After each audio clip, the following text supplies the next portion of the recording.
This is Turkey, and we just left last night Istanbul after being there 2 days. We went through the Marmara Sea and through this canal, and we're now going to dock in Dikli here and get off and see Pergamum, which is a biblical city from the book of Revelation. Then we're going to drive the bus down this way, and we're going to stop right here at Ephesus and have Mass at Mary's house, see all the ruins of Ephesus, and then we're going to go back up here to Izmir and get on our ship, and we're going to head out to sea again, to the island of Patmos tomorrow morning. So that gives an overview of what we're doing.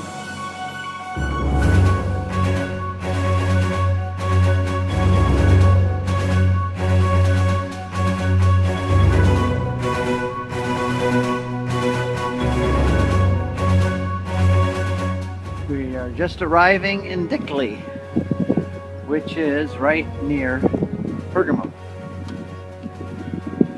Here we are.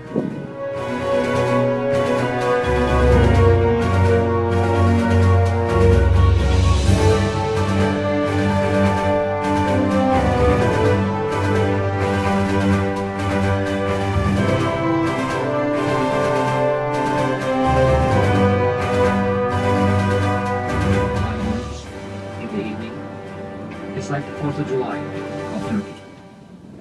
Well, I knew this was seriously wrong, and it caused us a great grief, because I realized that not only does nobody have a final interpretation of what the Bible teaches, but nobody has a final understanding of what morals we're supposed to follow. What does God expect me to do with my body even? Nobody could answer that question, because you could pick any church you wanted that had any view of those issues that you would want to come up with.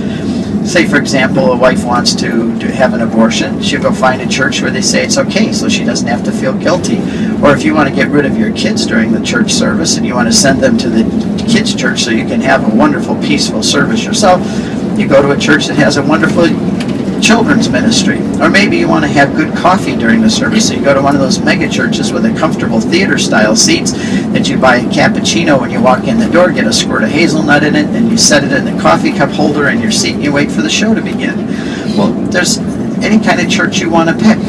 And I realized what Americans do is on lunchtime, they drive down Main Street, and on one side of the street they have Burger King, Pizza Hut, McDonald's, and KFC. And they say, what do I feel like today? And then whatever they feel like, that's where they go to eat. On Sunday morning, they're driving down the road again, and there's a Baptist and Lutheran and Methodist and Assemblies of God, and they ask the same question on Sunday morning. What do we feel like today? And they base their church, their choice of a church, based on what they think a church should be, what they think the morals should be, what they think the music should be, with no regard whatsoever for whether God has an opinion on this, and did he even start a church, or are all 40,000 of these churches all equivalent? So those are the three big issues for us. What is worship? Who interprets the Bible? And what about morals?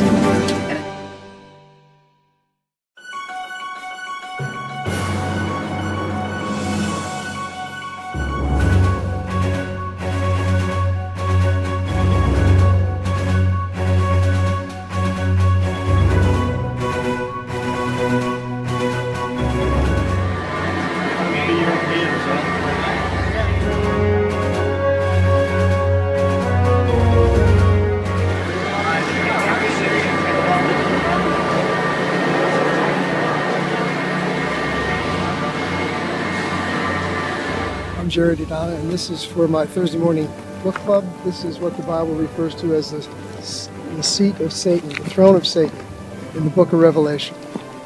Hi family, hi Mark, Michael, Matthew, Catherine, Maggie. This is Mom. I'm on the site where St. John was, where he wrote all the letters to the 7 churches, and Steve Ray's been great to send communication home. Love you. Grandma says hi.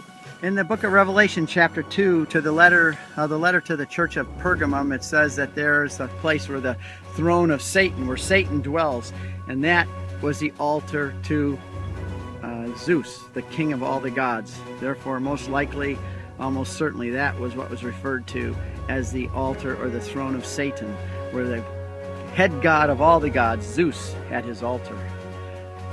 This is our groups up on top here. We're all taking 4 different groups going around, learning all about Pergamum and the history of this site, where it was the 2nd largest library of the world, second only to Alexandria in Egypt, and then the 3rd largest library was the Celsius Library in Ephesus, which we'll see later today. Someone might think that's just a poorly kept up bathroom.